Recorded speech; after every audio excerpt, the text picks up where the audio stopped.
আপনারা কিছু পেয়েছেন? না স্যার, এমনিতেই তো জানা যায় যে কিভাবে আগুন লেগেছে, কিন্তু এখানে তো বোঝাই যাচ্ছে না যে আগুন লাগার কারণটা কি। আচ্ছা, দেখো অ্যাম্বুলেন্স কত দূর এলো। ঠিক আছে স্যার।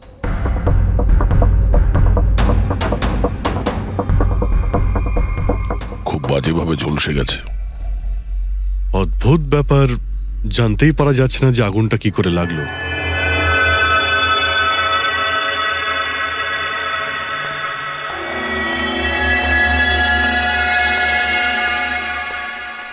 কিভাবে হলো এইসব?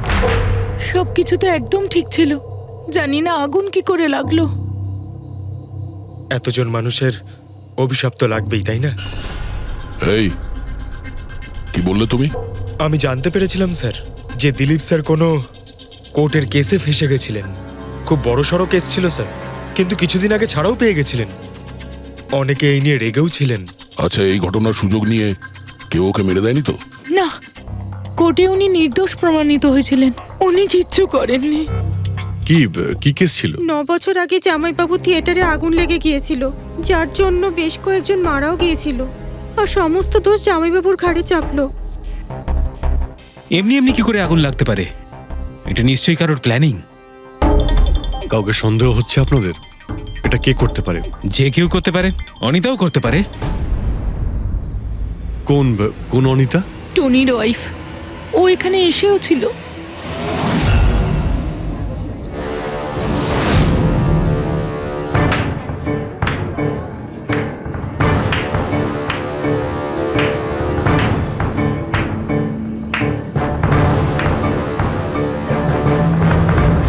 অনিতা, অন্য লোকের ঘর ভেঙে দিয়ে নিজের পরিবারের সঙ্গে এখানে ফুর্তি করা হচ্ছে। ভেরি গুড, ভেরি গুড, বাহ। কিন্তু একটা কথা মনে রেখো, ওই লোকগুলোর মতো তোমরাও ছটফট করে মরবে। সিকিউরিটি, এই চুপ, একদম চেঁচাবি না। বের করো একে বাইরে, বের করো। চলুন ম্যাম, বাইরে চলুন। আউট। মনে হচ্ছে তোদের কি পরিণতি হবে তা নিয়ে কোনো মাথা ব্যথা নেই। তোদের খারাপ সময় শুরু হয়ে গেছে, মনে রাখিস। তুই আমার টনির সাথে যা করেছিস না, মনে রাখিস এরপরে তুই আর বেশি দিন বাঁচবি না, শুনেছিস? তুই এই নিয়ে যাবে কে? তুই আর বাঁচবি না, নরকে যাবি তুই। আর তাকিয়ে দেখছো কি? নিয়ে যাবে কে? তোকে নরক যন্ত্রণা ভোগ করতে হবে, ছটফট করে মরবি তুই, মনে রাখিস। আরে যা।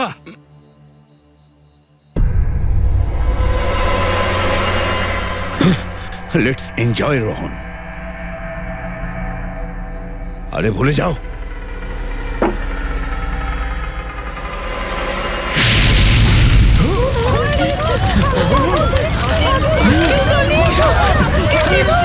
দিলীপ আর রোহনকে যে কেসে ফাঁসানো হয়েছিল, সেই কেসেই কোর্ট টনিকে শাস্তি দিয়েছিল। আচ্ছা, কে কে জানতো যে আপনারা এখানে এই রেস্টুরেন্টে আসবেন? জানি না স্যার। আচ্ছা, দিলীপ বাবু আসার আগে এই চেয়ারের আশেপাশে কাউকে দেখেছিলেন? কোনো অচেনা কাউকে?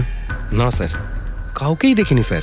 এই টেবিলটাকে রিজার্ভ করেছিল দিলীপবাবু ফোন করেছিলেন, বলেছিলেন যে আমাদের জন্য টেবিল রিজার্ভ করে রাখো। সবসময় এখানেই বসতেন, এই টেবিল, এই চেয়ারেই। রেগুলার কাস্টমার ছিলেন আমাদের। কারোর আগে থেকে জানা ছিল যে দিলীপ এখানে এই চেয়ারে বসবে? স্যার, চেয়ারের আশেপাশে তো এমন কোনো জিনিস নেই যা দিয়ে আগুন লাগতে পারে। এ তো অদ্ভুত ধরনের মিস্ট্রি। সিসিটিভি ক্যামেরা,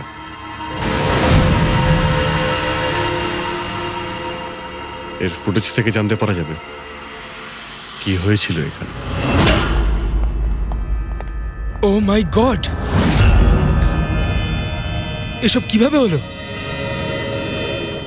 কে করতে পারে এসব? ওই করেছে যে দিলীপকে খুন করেছে প্রমাণ লোপাটের জন্য। আর যে কেউ কিভাবে এই মনিটর রুমে চলে এলো? তোমার সিকিউরিটি কোথায়? স্যার, এই রুমে সিকিউরিটির কোনো প্রয়োজনই হয় না। এর আগে এরকম কখনোই হয়নি স্যার। স্যার স্যার, আমার মনে হয় না সিসিটিভি ফুটেজ ডিলিট করার মতো সময়ের কাছে ছিল। ও শুধু ভাঙচুর করেছে। যদি আমরা কোনো এক্সপার্টকে ডাকি স্যার, তাহলে সে হয়তো হার্ড ডিস্ক থেকে রিকভার করতে পারবে।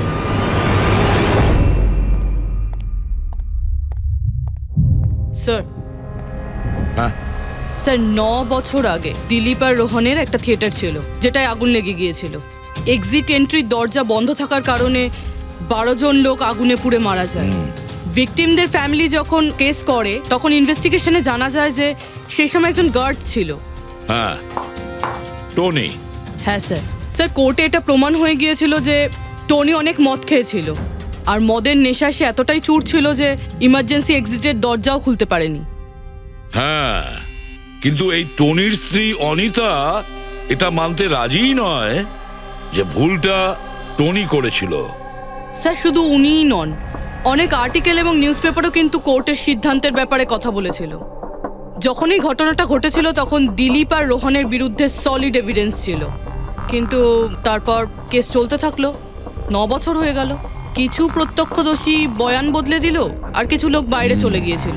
স্যার, দিলীপ আর রোহন নিশ্চয়ই টাকা আর ক্ষমতার অপব্যবহার করেছে, আর এই কথাটা নিশ্চয়ই টনি জানতে পেরেছিল। ওই হয়তো পাঠিয়েছে অনিতাকে দিলীপকে মারার জন্য। কিন্তু ফেডরিক, যখন অনিতা ওখানে ছিলই না, তাহলে আগুন লাগালো কি করে? না না, সিকিউরিটি লোকেরা তো ওকে বাইরে বের করছিল ওই রেস্টুরেন্ট থেকে। এমন কি জিনিস ছিল যার জন্য হঠাৎ করে আগুন লাগলো? স্যার হয়তো ডক্টর সালুংখে আমাদের কোনো হেল্প করতে পারে। না হলে অনিতা।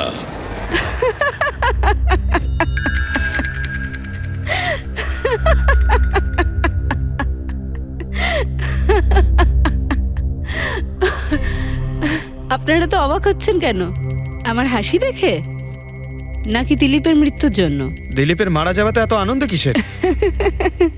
আচ্ছা, আমি খুশি হব না তো আর কে হবে বলুন তো? কালকে রাত্রে রেস্টুরেন্টের থেকে বেরোনোর পর তুমি কোথায় গিয়েছিলে? জেলে আমার স্বামীর সঙ্গে দেখা করতে।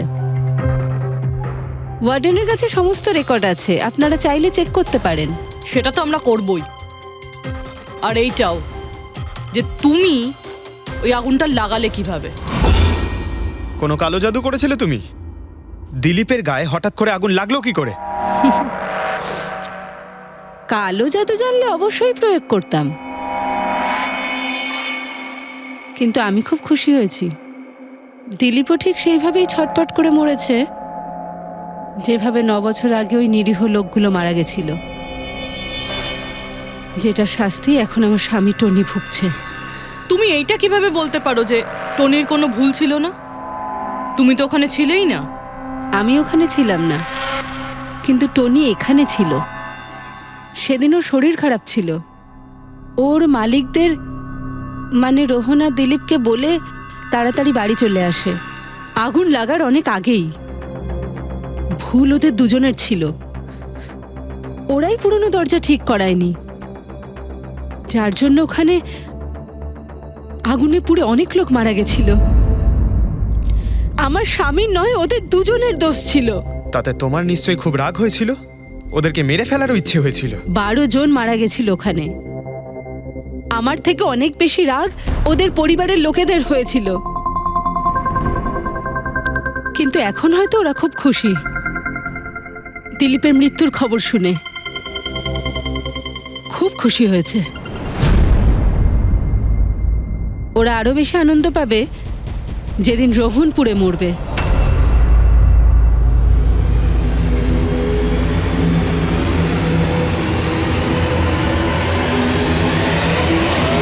স্যার 42 জন আছে, ওই 12 জন ভিকটিমের কাছের আত্মীয় আর ফ্যামিলির লোকেরা মিলে। সাসপেক্ট বেশি আর সময় কম। স্যার, এই 42 জন লোকের মধ্যে সবার আগে সেই সমস্ত লোকেদের নাম সরিয়ে দিতে হবে যারা কালকে দিলীপের মৃত্যুর সময় শহরে ছিল না। স্যার 9 বছর হয়ে গেছে এই ব্যাপারটার। হয়তো অনেক মানুষ দেশ ছেড়েও চলে গিয়েছে, আর কিছু লোক হয়তো এই পৃথিবীতেই আর নেই। তারপরেও খোঁজ তো নিতে হবে। দেখো কজন শহরে ছিল যখন দিলীপের মৃত্যু হয়।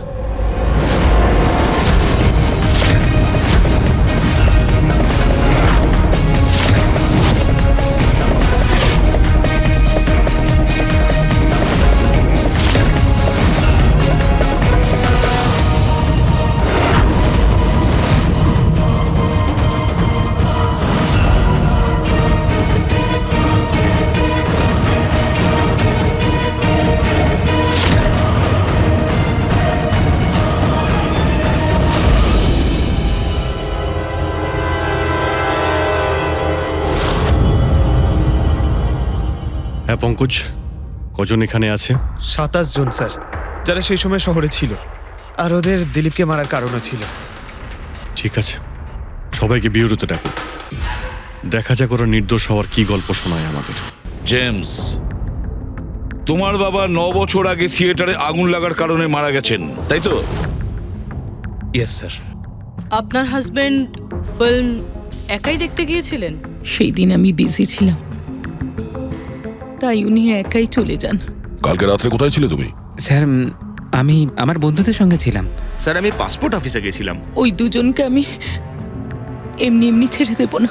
তো কি করেছিলে তুমি? ভেবেছিলাম যে দিলীপের সাথে ফেস টু ফেস দেখা করব, আর ওকে জিজ্ঞেস করব যে তুমি এরকম কেন করলে। স্যার তারপরে আমি আমার বন্ধুদের সাথে বাড়িতে যাই। আমি আমার ওয়াইফের সাথে মলে ছিলাম। স্যার আমার বন্ধুদের জিজ্ঞাসা করতে পারেন। স্যার যদি ওর সাথে আমার দেখা হতো তাহলে ও রেস্টুরেন্টে বেঁচে ফিরতো না। দিলীপ ওর কর্মের শাস্তি পেয়ে গেছে। আমি রেস্টুরেন্ট থেকে জানতে পারলাম যখন যে দিলীপের সাথে কি হয়েছে, তখন মনে শান্তি পেলাম স্যার। আর বাকি থাকলো রোহন, ও তার কর্মের শাস্তি নিশ্চয়ই পাবে। এবার এই 27টা নামের মধ্যে তাদের নামগুলো রেখে দাও যারা ঘুরিয়ে ফিরিয়ে উত্তর দিচ্ছিল, আর যারা নিজেদের উত্তর অনেক আগে থেকেই তৈরি করে রেখেছিল।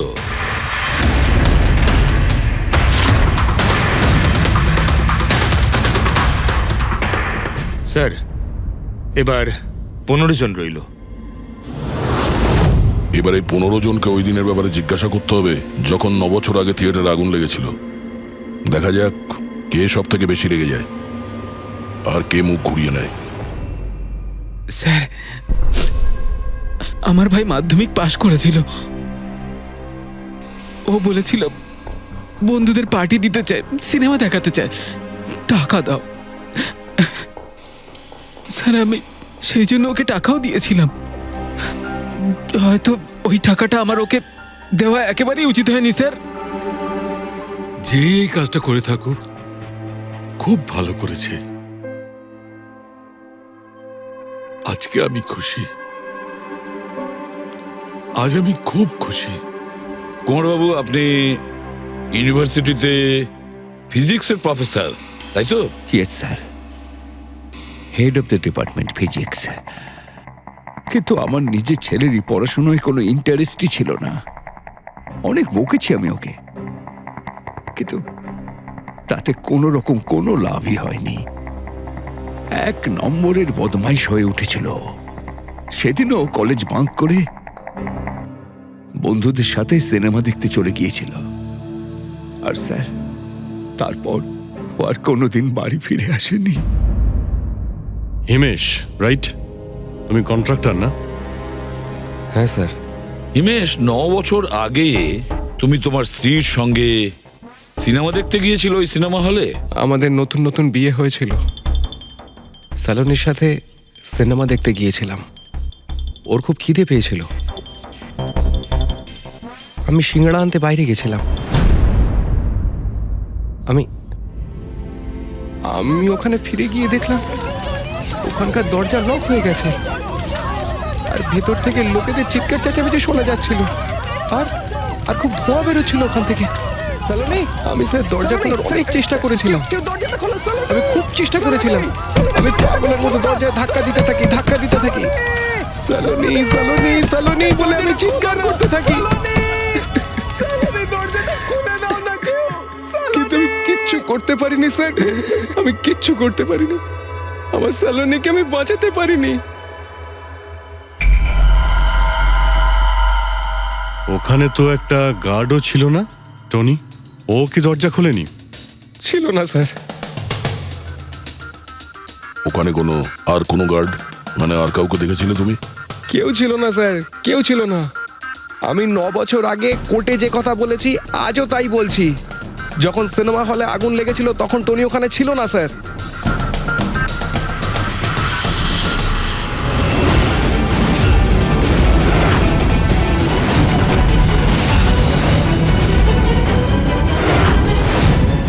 স্যার এই হলো আমাদের 15 জন সাসপেক্ট যারা দিলীপকে খুন করতে পারে।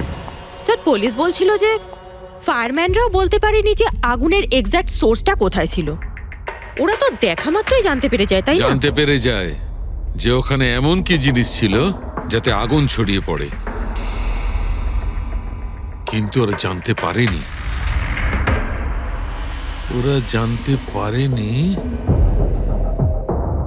ওরা এই জন্য জানতে পারেনি কারণ ওই জিনিসটার না ছিল কোনো গন্ধ, না ছিল রং। Exactly sir. যদি এটা লিকুইড হতো না তাহলে দিলীপ নিশ্চয়ই বুঝতে পারতো ওই চেয়ারটায় বসা মাত্রই। আর পাউডার থাকলে আমরা টেস্ট করে পেয়ে যেতাম। তার মানে এটা তো গ্যাস। তার মানে হচ্ছে এটা ছিল গ্যাস। গ্যাস? এই জন্য ওই ফায়ারম্যান জানতে পারেনি যে কিসের জন্য আগুন লেগেছিল। ইনফ্লেমেবল গ্যাস বস, যার শুধু একটা স্পার্কের দরকার হয় জ্বলে উঠবার জন্য। কিন্তু একটা কথা বুঝতে পারছি না, দিলীপ যে চেয়ারে বসেছিল সে চেয়ারে গ্যাস আসলো কোথা থেকে? চেয়ার থেকেই। কি চেয়ার থেকে? সেটা এইভাবে বস, যে চেয়ারে দিলীপ বসেছিল তার নিচের অংশে কেউ ওই ইনফ্লেমেবল গ্যাসকে স্প্রে করেছিল। মারা যাওয়ার সময় দিলীপের সংস্পর্শে দুটো জিনিস ছিল। একটা তো এই চেয়ার যেটাতে ও বসেছিল, আর একটা ওয়াইনের গ্লাস যেটা ও হাতে ধরেছিল। আমরা এই দুটো জিনিসই চেক করেছি। তো এই চেয়ারটার থেকে আমরা ইনফ্লেমেবল গ্যাসের কিছু ট্রেসেস পেয়েছি। বস, আমাদের আশেপাশের পরিবেশে সর্বদা জ্বলনশীল পদার্থ ঘুরে বেড়ায়, যেটা কখনো কখনো স্পন্টেনিয়াসলি জ্বলে যায়। যেমন হচ্ছে মাস গ্যাস, একটা ন্যাচারাল বায়োগ্যাস, আর জ্বলনশীল গ্যাস এর মেইন কম্পোনেন্ট। তার মানে ইনফ্লেমেবল গ্যাস যে কোনো সময় হাওয়াতে এমনি এমনি জ্বলে উঠতে পারে? না ফ্রেডি, নিজে নিজে নয়। যখন পরিবেশটা খুব বেশি উত্তপ্ত হয়ে ওঠে আর সেটা পরিবেশের অক্সিজেনের সঙ্গে মিশে যায়, তখন একটা সুপার হাই টেম্পারেচার উৎপন্ন হয়, যার কারণে এই আগুন লেগে যায়। কিন্তু ডক্টর সালুখে, ওখানে তো এরকম কোনো হাই টেম্পারেচারের মতো কিছু ছিলই না। এক্স্যাক্টলি, এমন কোনো ডাইরেক্ট সোর্স ছিলই না যাতে তাপ উৎপন্ন হতে পারে। বস, এই জন্যে আমার মনে হচ্ছে খুনি কোনো এক্সট্রা ডিভাইস ব্যবহার করেছিল এই এত বেশি টেম্পারেচার উৎপন্ন করার জন্য। আর এই চেয়ারটা তো রেডিই ছিল, এর তো শুধু একটা স্পার্কের দরকার ছিল। কিন্তু স্যার, এভাবে কেউ হিট কিভাবে উৎপন্ন করবে? হ্যাঁ, করা যেতে পারে তো। যেমন উদাহরণস্বরূপ ম্যাগনিফাইং গ্লাস। ম্যাগনিফাইং গ্লাস দিয়ে সূর্যের রশ্মিকে বিশেষভাবে ফোকাস করে আমরা ছেলেবেলায় কাগজ পড়াতাম।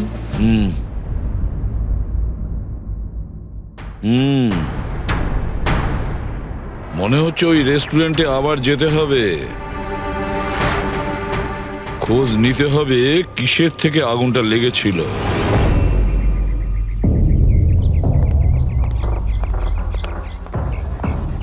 সব জায়গায় দেখে ফেলেছি স্যার, কিন্তু এমন কিচ্ছু খুঁজে পেলাম না যাতে আগুন লাগতে পারে। আর এটা ওপেন এয়ার রেস্টুরেন্ট। যখন খুনি দিলীপের চেয়ারের নিচে ওই ইনফ্লেমেবল গ্যাস স্প্রে করেছিল, কেউ তো দেখেছিল। সেটাই তো, চেয়ারে হঠাৎই আগুন লেগে যায় আর দিলীপ পুড়ে মারা যায়। কেউ কিছু দেখেনি, আর না আমরা কোনো প্রমাণ পাচ্ছি। স্যার, ওই data expert CCTV footage recover করে ফেলেছে, আপনারা দেখতে পারেন স্যার। গুড। দয়া, তুমি গিয়ে দেখো, ততক্ষণ আমি এখানে দেখছি কিছু পাওয়া যায় কিনা। স্যার, দিলীপ আর ওর ফ্যামিলি আসার 15 মিনিট আগের ফুটেজ এটা।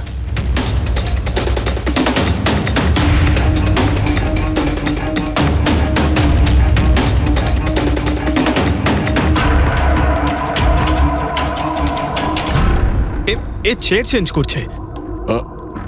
এর কোনো দ্বিতীয় অ্যাঙ্গেল আছে কি এই সময়েরই? চেক করো।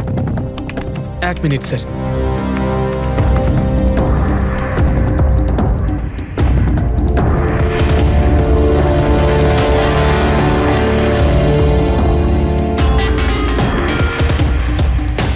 ও চেয়ারটার সঙ্গে কি করছে? গ্যাস স্প্রে করছে নাকি? হ্যাঁ, ও নিজের চেয়ারে গ্যাস স্প্রে করলো, আর ও নিজের চেয়ারের সঙ্গে ওই চেয়ারটা বদলে দিল যেটায় দিলীপ বসতো।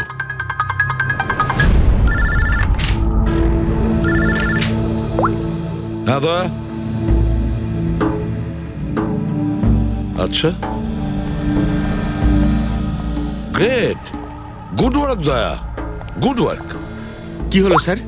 যে দিলীপের চেয়ারটা কারসাজি করেছিল তার খোঁজ পাওয়া গেছে। সে আসলে একটা লোক, ওর শারীরিক গঠনটাও জানা গেছে।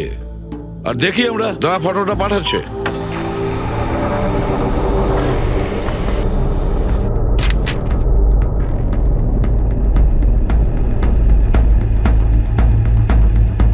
খুনি এই বাকি লোকগুলোর মধ্যেই কেউ একজন,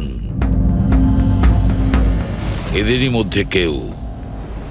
আর এবার এর পরের শিকার রোহান।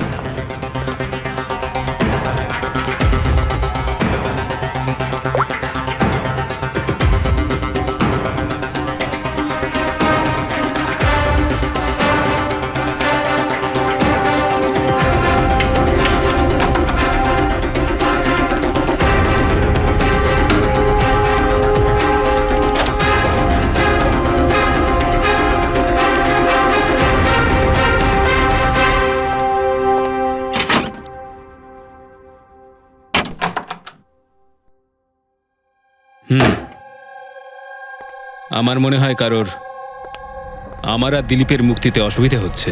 আমার প্রাণে ঝুঁকি আছে এখানে। I talk you later, bye. Sir, everything is okay. All right, তুমি এখানেই থাকবে আর কাউকে ভেতরে ঢুকতে দেবে না। Be alert, okay? Okay sir.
বাঁচাও, বাঁচাও,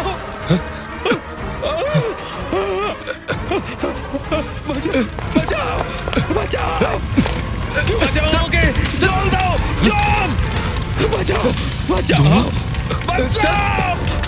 স্যার, আসি স্যার। স্যার, স্যার এক মিনিট স্যার। স্যার বাঁচাও, স্যার বাঁচাও, জল, জল দাও, স্যার বাঁচাও, বাঁচাও।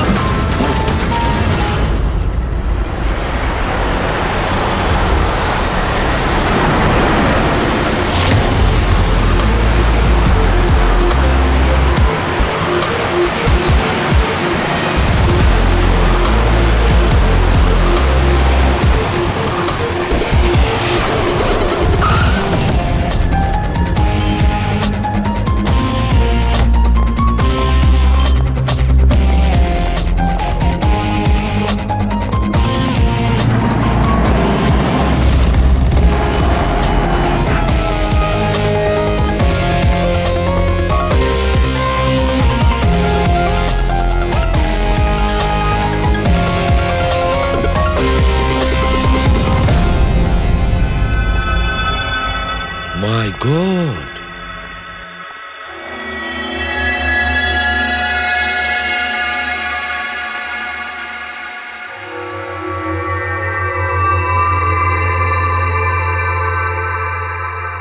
কি হয়েছিল এখানে আর কিভাবে?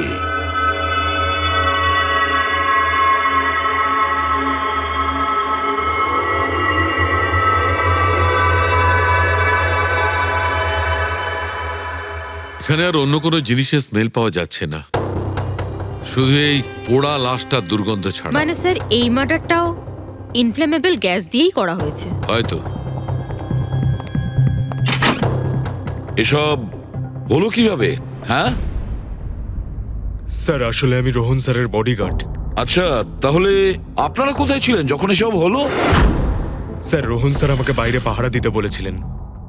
তার কিছুক্ষণ পরেই আমি ওনার চিৎকার শুনতে পেয়ে ওনার রুমের দিকে দৌড়ে আসি আর দেখি দরজার চারদিক থেকে ধোঁয়া বেরোচ্ছিল। আমি অন্য চাবি দিয়ে দরজা খুলে ভিতরে যাওয়ার পর দেখলাম যে স্যার ততক্ষণে রোহন স্যার পুড়ে গেছেন। আপনারাও কেউ কিছু জানেন না?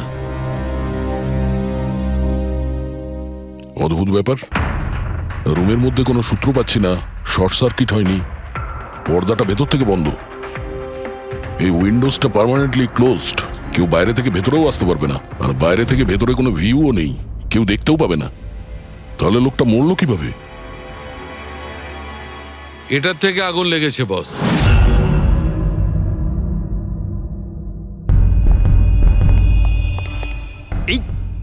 এই জিনিসটা দিয়ে এটা কি স্যার? এটা হচ্ছে ফিলামেন্ট। ফিলামেন্ট? ইলেকট্রিক বাল্বের ভেতরের ফিলামেন্ট। যখন এই ফিলামেন্টের ভেতর দিয়ে ইলেকট্রিক পাস করানো হয় তখন এটা গরম হয়ে লাল হয়ে যায়। বস, খুনিও এই টেকনিকটাই ব্যবহার করেছে ওই জ্বলনশীল গ্যাসটাকে জ্বালানোর জন্য। কিন্তু ওই রেস্টুরেন্টে যেখানে দিলীপ মারা গিয়েছিল ওখানে তো আমরা এরকম কোনো ফিলামেন্টের মতন কিছু পাইনি। বস, এত ছোট্ট একটা জিনিস, ওটা খোলা জায়গা, হয়তো কোথাও উড়ে চলে গেছে, কিন্তু এখানে তো পুরো ঘরটাই বন্ধ, তাই জন্যে খাটের তলায় এটা আমি পেয়ে গেছি। কিন্তু স্যার, ফিলামেন্ট দিয়ে ইলেকট্রিক পাস করানোর জন্য ওয়্যারসের কোনো না কোনো কানেকশন তো থাকা উচিত বেড পর্যন্ত। আছে, এখানেই নিশ্চয় কোথাও আছে। পুরো বেড চেক করেছি আমরা, রুমটাও চেক করেছি, এরকম কিছুই তো পাইনি আমরা। দয়া,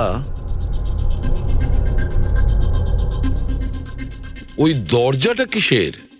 ম্যানেজার, ইয়েস স্যার। ওই দরজার ওপারে কি আছে? স্যার, আর একটা রুম আছে, এই রুমের সাথে ওটা কানেক্টেড। এমনিতে এই দরজাটা সিল থাকে, এটাকে কেউ খোলে না স্যার।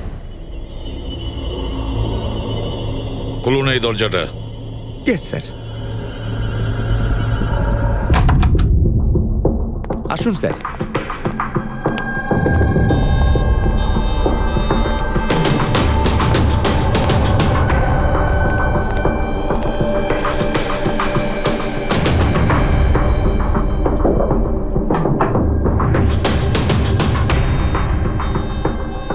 আচ্ছা ম্যানেজার বাবু, কার রুম এটা? কে থাকে এই রুমটাতে? কোনো একজন গেস্ট স্যার, ডিটেলস চেক করতে হবে। দেখুন। Okay sir.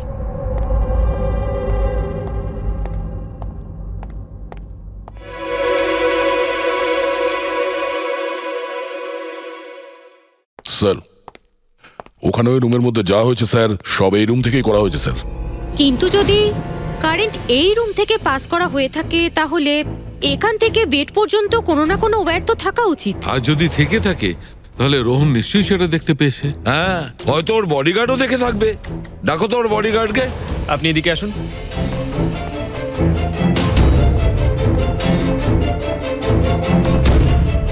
একটা কথা বলো, যখন তুমি রোহনের ঘরে এসেছিল তখন কোনো তার দেখেছিলে এখানে এই দরজা থেকে ওই রুম পর্যন্ত? কোনো কিছু? না স্যার, রোহন স্যার এই রুমে ঢোকার আগে আমি এই রুমটাকে খুব ভালো করে চেক করেছিলাম, কিন্তু তার বা সেরকম কিছু আমার চোখে পড়েনি। ঠিক আছে, যাও তুমি। যাই হোক না কেন দয়া, খুনি এই দরজাটা ব্যবহার করেছে। এই দরজা দিয়ে রোহনের রুমে আসে আর রোহনের বেডে ইনফ্লেমেবল গ্যাস স্প্রে করে, আর যে কোনো ভাবেই হোক ফিলামেন্টে কারেন্ট দিয়ে দেয়, তাতে ফিলামেন্ট গরম হয়ে যায় আর ইনফ্লেমেবল গ্যাসে আগুন ধরে যায়, আর তাতে রোহনের মৃত্যু হয়। বস, একটা কথা কিন্তু ঠিক, খুনি যেই হোক না কেন তার ইলেকট্রিক আর কেমিক্যাল সম্পর্কে খুব ভালো জ্ঞান আছে। প্রফেসর কুমার, ফিজিক্সের প্রফেসর কুমার, ওর থেকে আর কে বেশি জানতে পারে এই ব্যাপারে? স্যার, ওই প্রফেসর কুমারের সঙ্গে দেখা করো। স্যার। দয়া, আমিও যাব তোমার সঙ্গে।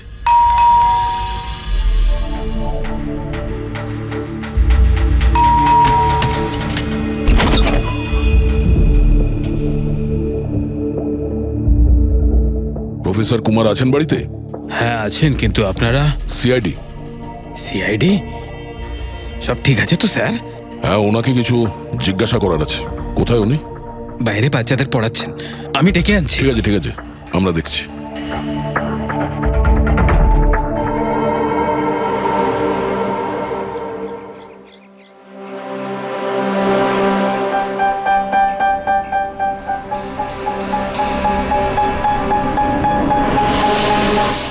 মিস্টার কুমার, আপনার কাছে আমাদের কিছু জিজ্ঞাসাবাদ আছে। বলুন, কি জানতে চান? আপনি এটাকে চেনেন? এটা তো ফিলামেন্ট। গুড, ঠিক চিনেছেন আপনি। আপনি জানেন আমরা এই ফিলামেন্টটা কোথা থেকে পেয়েছি? সেটা তো আপনারাই বলতে পারবেন কোথা থেকে পেয়েছেন। রোহনের বিছানার নিচে। কাল রাত্রে রোহন ওই বিছানাতেই পুড়ে মারা গেছে। হোয়াট? রোহনও মারা গেছে? কাল রাত্রে আপনি কোথায় ছিলেন? রাত 9টা থেকে ভোর 3টে পর্যন্ত। আপনারা আমাকে সন্দেহ করছেন? এটা আমাদের প্রশ্নের উত্তর হলো না মিস্টার কুমার। কাল আমি সারা দিন আর সারা রাত্রি বাড়িতেই ছিলাম। কোনো প্রমাণ? আগে আমার কাজের লোক রামু আর বিকাশ, প্লিজ কাম হিয়ার।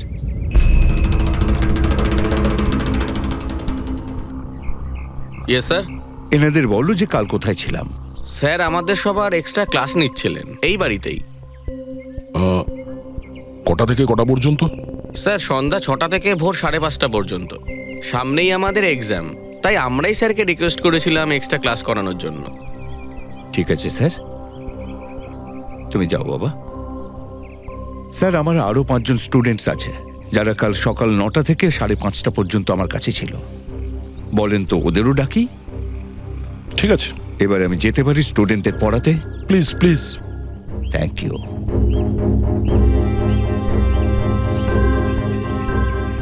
হ্যাঁ, তাহলে আমি যেটা বলছিলাম যে শোল্ডারিং ওয়্যার ছাড়াও আমরা মাদারবোর্ড ফিক্সড করতে পারি with the help of adhesive conductor.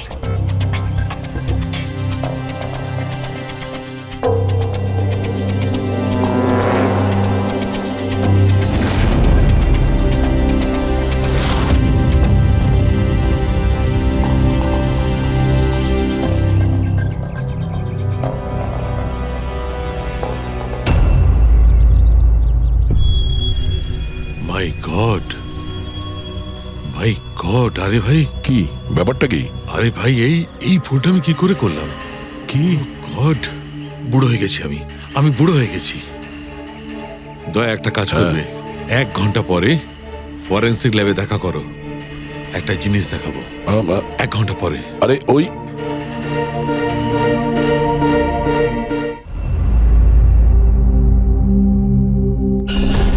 হ্যাঁ বস, একটা কাজ করো, এই সুইচটা দিয়ে ওই বাল্বগুলোকে জ্বালাও।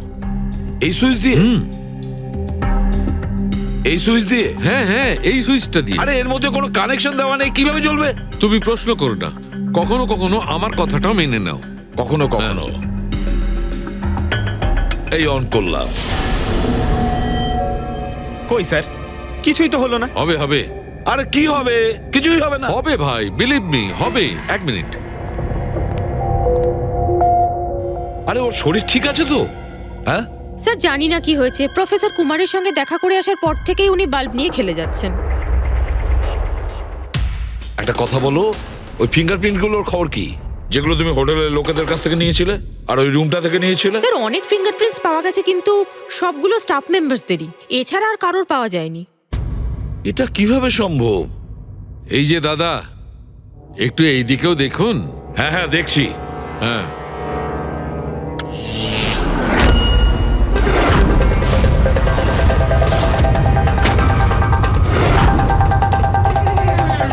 আরে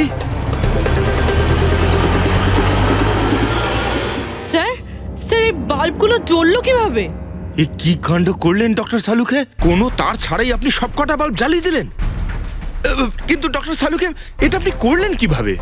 এটা ঠিক তেমন ভাবেই হয়েছে ফ্রেডি, যেমন ভাবে খুনি করেছিল।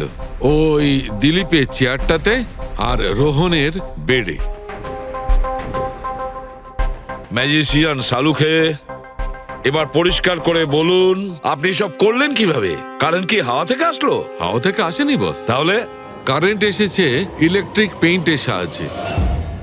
Electric paint? হ্যাঁ, ইলেকট্রিক পেইন্ট। আসলে ইলেকট্রিকের যে তার হয় সেটা মেটালের হয়।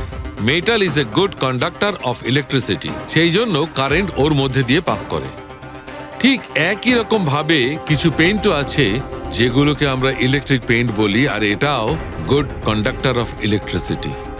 এর মধ্যে দিয়েও ইলেকট্রিসিটি পাস করতে পারে। অদ্ভুত ব্যাপার হলো এটা যে কোনো কালারের সঙ্গে মিশে যায়। যেটা খুব সহজে যে কোনো ব্যাকগ্রাউন্ডে মার্জ হতে পারে। ও, এই কারণেই আমরা হোটেলের রুমে আর রেস্টুরেন্টে কিছু দেখতে পাইনি স্যার।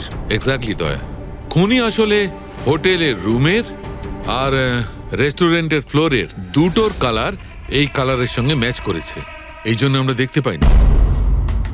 তার মানে ইলেকট্রিক কারেন্ট, এই ইলেকট্রিক পেন্ট, এটা কি খুব সহজেই পাওয়া যায়? হ্যাঁ, পাওয়া যায়। আসলে এটা ইলেকট্রিক সোল্ডারিং আর রিপেয়ারিং এর কাজে লাগে। আর এটা সবচেয়ে বড় বিশেষত্ব হলো যে এটা সাধারণত খালি চোখে এটা দেখা যায় না, শুধুমাত্র ইনফ্রারেড লাইটেই এটা দেখা যায়। আমি দেখাচ্ছি।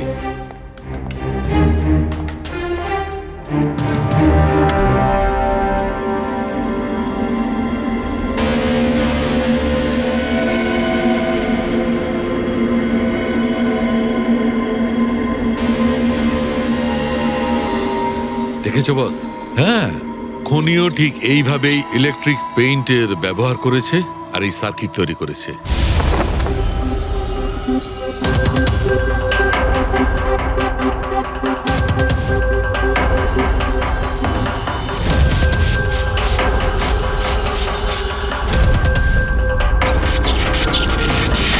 একটা কথা তো নিশ্চিত, এ যেই হোক না কেন তার এ সমস্ত ব্যাপারে খুব ভালো জ্ঞান আছে। কিন্তু স্যার, এদের মধ্যে খুনিকে ওই প্রফেসরের সঙ্গে তো কথা বলে নিয়েছি স্যার, ও তো না। এই বংশী, এই লোকটা তো একজন ক্লার্ক, কিন্তু আমার মনে হয় না যে একজন ক্লার্কের সায়েন্সের ব্যাপারে এত জ্ঞান থাকতে পারে। স্যার, এদের মধ্যে সব থেকে বেশি শিক্ষিত তো ওই প্রফেসর কি মনে হচ্ছে? এটা এমন কেউ হতে পারে যেটা প্রফেসরের মতো ইন্টেলিজেন্ট নয়, অথচ এই ব্যাপারে অনেক কিছুই জানে।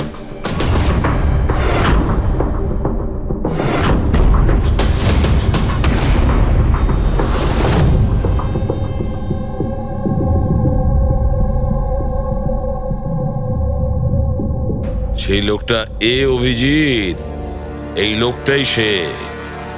মনে পড়ছে কি বলেছিল আমাদের, যে ও কি কাজ করে?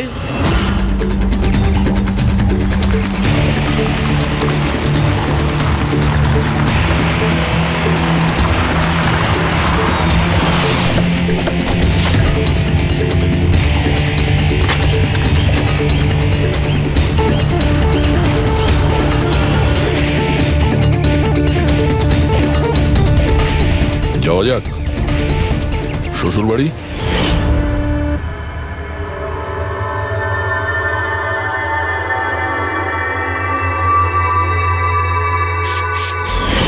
দিলীপ আর রোহনের উপর কেস হয়েছিল, কিন্তু আমি জানতাম ওরা টাকা আর পাওয়ারের জোরে ছাড়া পেয়ে যাবে।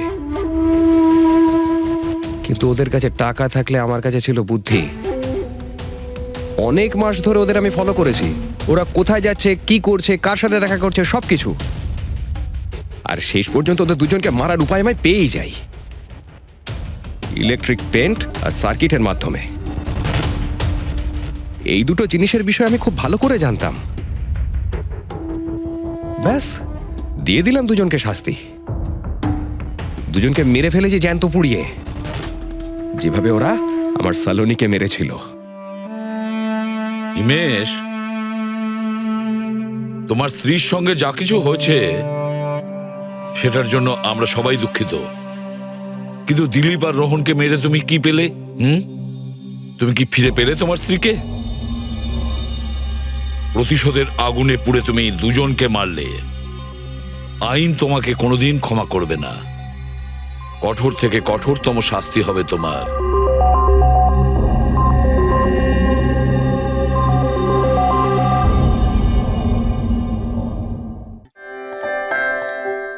এই ফোনে আছে সেই সব ফিচার্স যা আপনাদের বোরিং ডেকে বানিয়ে দেবে পুরো interesting and amazing. IPL display, wide angle selfie camera and what not. Stereo স্পিকারও আছে। হোয়াট দ্য হেল, এই ফোনটা বারবার গরম হচ্ছে কেন? কিছু করো এটা। Got it. আরে চাই না আমার, লিভ মি অ্যালোন। আরে দেখ ভাই, ওর কি দরকার? এমনিতেই 4 ঘন্টা বেরিয়ে গেছে।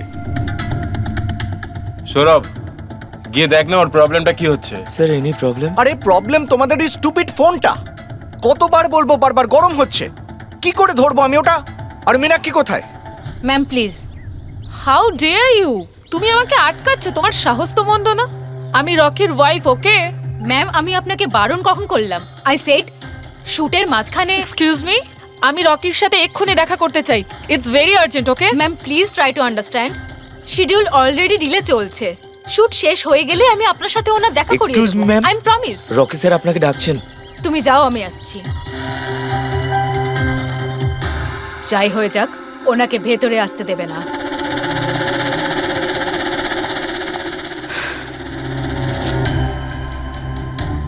রকি, তুমি ডেকেছো? কোথায় থাকো তুমি? কি হয়েছে? আমি এখানে শুট করছি, তুমি কোথায় গিয়েছিলে? হ্যাঁ, শুটটা করাকালীন ফোনটা বারবার গরম হচ্ছে। কোনো দিকে তোমাদের খেয়াল থাকে না, তাই না? হ্যাঁ আমি চেক কি করেছিলাম। চেক করেছিলে? এখনো তো গরম হচ্ছে। তোমার এখানে থাকা উচিত, এখানে। বাইরে কিছু প্রবলেম হয়েছিল তাই। Rocky just chill. আরে কি চিল? টেক ইট ইজি ইয়ার। স্যার এখন ঠিক আছে। দেখো লাস্ট শট নেব, ওকে? এই শটে শুধু ফোনটা বাজবে। ফোনের রিং শুনলেই তুমি ফোনটা রিসিভ করবে, কানে নেবে আর হ্যালো হ্যালো বলবে, okay? Last shot. It's last shot. That's it, please do it. Come on. Come on. Okay sir. Silence, makeup, চলো।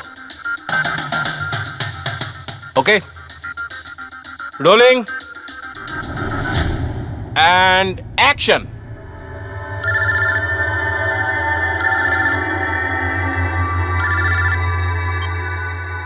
হ্যালো,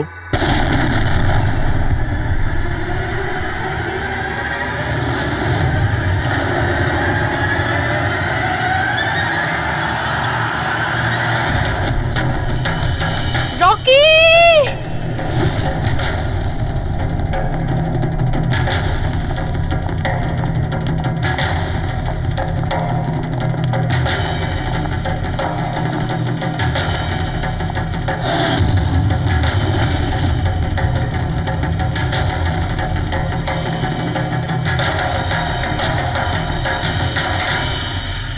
এই স্মার্টফোন নেলো কোম্পানির এখন পর্যন্ত সবথেকে প্রিমিয়াম এবং মূল্যবান স্মার্টফোন হতে পারত। এই কোম্পানি ভেবেছিল যে তাদের স্মার্টফোন মার্কেটে লঞ্চ করার পরই মার্কেটের বাকি সমস্ত স্মার্টফোন একেবারে দূরে চলে যাবে। উল্টে এই স্মার্টফোন তাদের গলার ফাঁস হয়ে গেছে। শুটিং চলাকালীন হঠাৎ করে স্মার্টফোন ব্লাস্ট করে আর নেলো মোবাইল কোম্পানির অ্যাম্বাসেডর আর আমাদের সুপারস্টার সকলের প্রিয় রকি মৃত্যু হয় তৎক্ষণাৎ। একটা প্রশ্ন ছিল স্যার, প্লিজ। আনন্দবাবু, আপনি আপনার সব স্মার্টফোনের প্রোডাকশন একদম বন্ধ করে দিয়েছে। আপনার মনে কি সন্দেহ আছে যে আপনাদের এই সমস্ত ফোন ডিফেক্টিভ আর প্রাণঘাতী হতে পারে? আপনার এই কোম্পানি এই প্রোডাক্টের পিছনে, এই লঞ্চের পেছনে অনেক পয়সা খরচ করেছে, তাও এই ডিফেক্ট কেন? বেশি টাকা কামানোর জন্য সেফটির সঙ্গে কোনো কম্প্রোমাইজ করে নেননি তো আপনারা? না ভাই, কোনো রকম কম্প্রোমাইজ করা হয়নি। আমাদের প্রত্যেকটা মোবাইল টপ লেভেলের সিকিউরিটি আর কোয়ালিটি চেক করে পাস করা হয়। আমাদের কোনো হ্যান্ডসেটে কোনো রকম প্রবলেম নেই। যদি কোনো প্রবলেম না থাকে তাহলে এই দুর্ঘটনা কি করে হলো, এই ব্লাস্টটা কি করে হলো বলুন আমাদের, প্লিজ জবাব দিন। যেটা ঘটেছে সেটা একটা অ্যাক্সিডেন্ট মাত্র। কি ঘটেছে, কিভাবে ঘটেছে, কেন ঘটেছে এটা জানতে আপনারা যতটা আগ্রহী আমরাও ততটাই আগ্রহী। তাই আমরা এই কেসটা সিআইডির হাতেই দিয়েছি।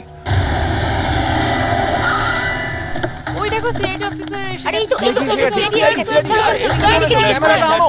কি মনে হয় আপনাদের, এটা কি একটা অ্যাক্সিডেন্ট? স্যার সত্যি কি মোবাইলটা ডিফেক্টিভ নাকি এটা ছিল বড়সড় কোনো ষড়যন্ত্র রয়েছে? প্লিজ বলুন স্যার, আমরা জানতে চাই। দেখুন, ভেতরে গেলেই জানতে পারবো আদৌ কি হয়েছিল। সুপারস্টার রকির এই আপনাদের ঘটনায় জানাচ্ছি। মৃত্যু হয়েছে, এটা কোনো সাধারণ ঘটনা তো নয়। আপনারা কি ভাবছেন? স্যার মোবাইলের মধ্যে এমন কোনো থাকতে পারে এর পেছনে কোনো ষড়যন্ত্র লুকিয়ে আছে। স্যার প্লিজ একটু বলুন আপনারা কি।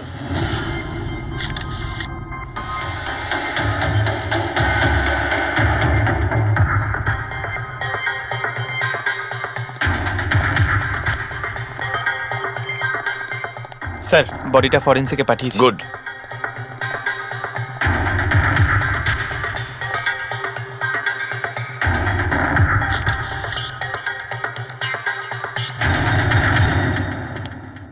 আনন্দ, একটা কথা বলো, তোমার এটা কেন মনে হচ্ছে যে এটা কোনো অ্যাক্সিডেন্ট নয়?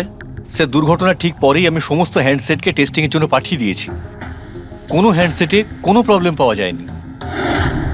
আচ্ছা, এটাও তো হতে পারে যে হঠাৎ করে ফোনের মধ্যে কিছু টেকনিক্যাল প্রবলেম হয়েছিল। স্যার প্রবলেম কিছুই ছিল না, প্রবলেম তৈরি করা হয়েছে। আর কে তৈরি করেছে সেটা আমি খুব ভালো করে জানি। কে? কৃষ্ণ। কৃষ্ণ? এ কৃষ্ণ আবার কে? এলোহা কোম্পানির সিইও, আমাদের সব থেকে বড় রাইভাল। প্রত্যেকবার আমাদের বিজনেসে কোনো না কোনো রকম ভাবে প্রবলেম তৈরি করার চেষ্টা করে। এই সমস্ত কেসগুলো ওর জন্যই হয়েছে। এতগুলো কেস, তার মানে? স্যার অনেক কেস রয়েছে। একবার তো এলোহা কোম্পানি আমাদের কোম্পানির মোবাইলের ডিজাইন আর টেকনোলজি দুটোই চুরি করেছিল। প্রত্যেকটা প্রেস কনফারেন্সে আমাদের কোম্পানির বদনাম করে। 100% এইসব ওই করেছে। তা আপনারা শুট করার আগে হ্যান্ডসেট চেক করেননি? স্যার চেক করেছিলাম, আমাদের টিম ওখানে কোনো রকম প্রবলেম খুঁজে পায়নি। আচ্ছা, এখানে শুটের সময় হ্যান্ডসেট সামলানোর দায়িত্ব কার ঘাড়ে ছিল? মীনাক্ষী। মীনাক্ষী? কে মীনাক্ষী? রকির পার্সোনাল অ্যাসিস্ট্যান্ট।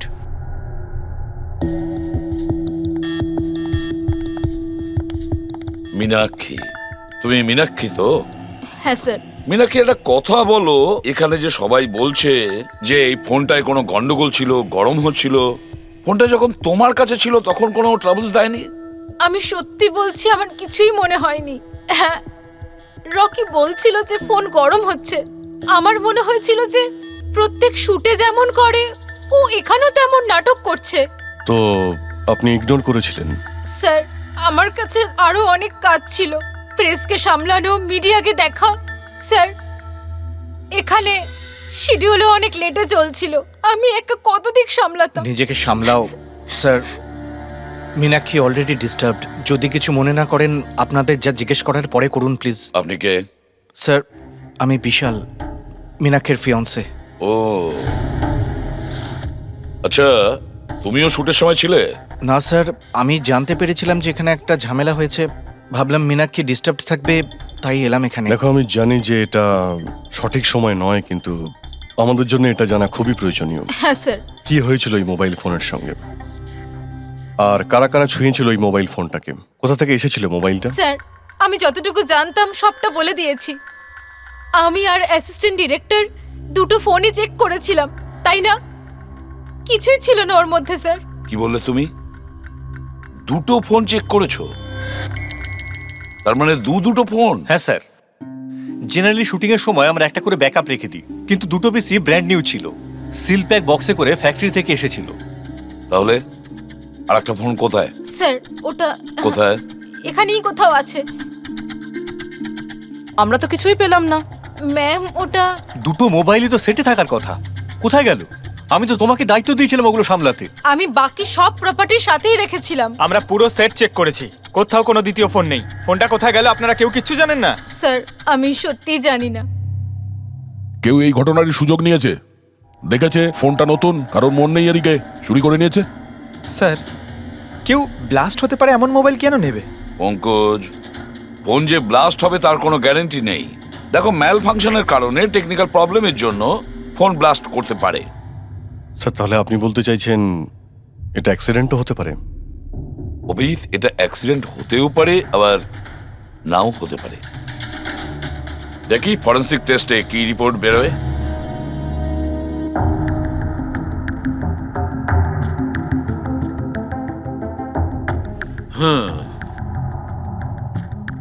একটা ব্যাপার তো 100% ঠিক সারিকা, এই হ্যান্ডসেটের ওপর কেমিক্যাল এক্সপ্লোসিভের ব্যবহার তো করা হয়েছে।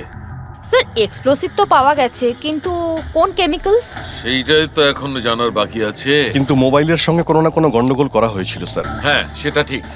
আমরা এক্সপ্লোসিভ পেয়েছি, কিন্তু সেটা কোন কেমিক্যালসের, এই ফোনে কি করে ইমপ্ল্যান্ট করা হয়েছে, এটা জানতে একটু সময় লাগবে। তাহলে কি ফোনে কোনো টেকনিক্যাল প্রবলেমই ছিল না? না, তার মানে অভিজিৎ, ফোনে যে বিস্ফোরণ হয়েছে সেটা কোনো অ্যাক্সিডেন্টলি বিস্ফোরণ নয়, কেউ জেনে শুনে বিস্ফোরণ ঘটিয়েছিল। রকিট প্রাণ নিয়েছে, খুন করেছে ওকে। স্যার, ওখান থেকে দুটো ফোন উধাও হয়েছে। একটা তো এটা যেটা ব্লাস্ট হয়েছে, আর একটা খুনি নিয়ে চলে গেছে। স্যার, ও বোম সঙ্গে করে নিয়ে ঘুরছে, বোম।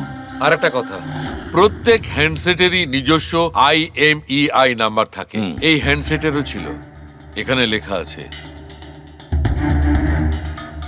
এবার এই বক্স, যেটা এই হ্যান্ডসেটটার বক্স, এর উপরেও নাম্বারটা লেখা আছে। হ্যাঁ, তো স্যার, এই বক্সে যে IMEI নাম্বার রয়েছে আর এই ফোনের IMEI নাম্বার দুটো ম্যাচ করেনি। হোয়াট? তার মানে? মানেটা এই হ্যান্ডসেটটা যেটা ব্লাস্ট করেছে সেটা এই বক্সটার হ্যান্ডসেট নয়। এই হ্যান্ডসেটটা যেটা ব্লাস্ট করেছে সেটা এই বক্সটার হ্যান্ডসেট নয়। তার মানে এই বক্সে যে অরিজিনাল হ্যান্ডসেটটা ছিল সেটা পাল্টে সেটার জায়গায় অন্য একটা হ্যান্ডসেট রাখা হয়েছিল, এক্সপ্লোসিভ কেমিক্যাল সমেত। একদম অরিজিনালের মতো দেখতে। স্যার, যেই এটা করে থাকুক সে এই ডুপ্লিকেট মোবাইল ফোনটা পেল কোত্থেকে? এতগুলো লোক উপস্থিত ছিল সেখানে, কেউ জানতেই পারলো না যে ওটা একটা ডুপ্লিকেট মোবাইল ফোন। আর তার উপরে স্যার ওই সিইও আনন্দ, ও কি কিছু বুঝতে পারলো না? ওর একটু ডাউটও হলো না? খুব বড় প্ল্যানিং করে রেখেছিল স্যার, কিন্তু এই পাল্টাপাল্টি যেই করে থাকুক না কেন, এটা শুটিং এর সেটেই হয়েছিল স্যার। হ্যাঁ অভিজিৎ, ঠিকই বলেছ। ফেডরিক, একটা কাজ করো, শুটিং এর জায়গায় গিয়ে প্রতিটা কোণা ভালো করে দেখো, প্রতিটা ইঞ্চি দেখো, দেখো অরিজিনাল ফোন পাওয়া যায় কিনা। খোঁজ নিয়ে দেখতে হবে কিভাবে চেঞ্জ করলো। আর পঙ্কজ, এই নেলো কোম্পানির সিইও মিস্টার আনন্দ, ওনার সঙ্গে গিয়েও দেখা করো। খোঁজ নিয়ে দেখো ওনার কাছে যে ওনার কোম্পানির সেই একই রকমের ফোন কোথা থেকে এসেছে যেখানে এক্সপ্লোসিভ কেমিক্যাল লাগানো হয়েছে। Chemical explosive? তা কি করে সম্ভব? দুটো পিসি ব্র্যান্ড নিউ ছিল, ডাইরেক্ট ফ্যাক্টরি থেকে সিলপ্যাক বক্সে আমার কাছে এসেছিল। ফ্যাক্টরি থেকে তো নতুন বাক্সই বেরিয়েছিল, কিন্তু হতে পারে রাস্তায় কিছু গন্ডগোল হয়ে গেছে। গন্ডগোল কিরকম? মানে যে ফোনটা ব্লাস্ট হয়েছে তার আইএমইআই নাম্বার আর ওই বক্সের ওপরে যে আইএমইআই নাম্বার আছে ও দুটো ম্যাচ করছে না। কি? খুনি তো ওই অরিজিনাল হ্যান্ডসেট বদলে ওই বোম লাগানো হ্যান্ডসেটটা রেখে দিয়েছিল, কিন্তু প্রশ্নটা হচ্ছে এই যে ওর কাছে এক্স্যাক্টলি ওই রকম দেখতে হ্যান্ডসেট এলো কোথা থেকে?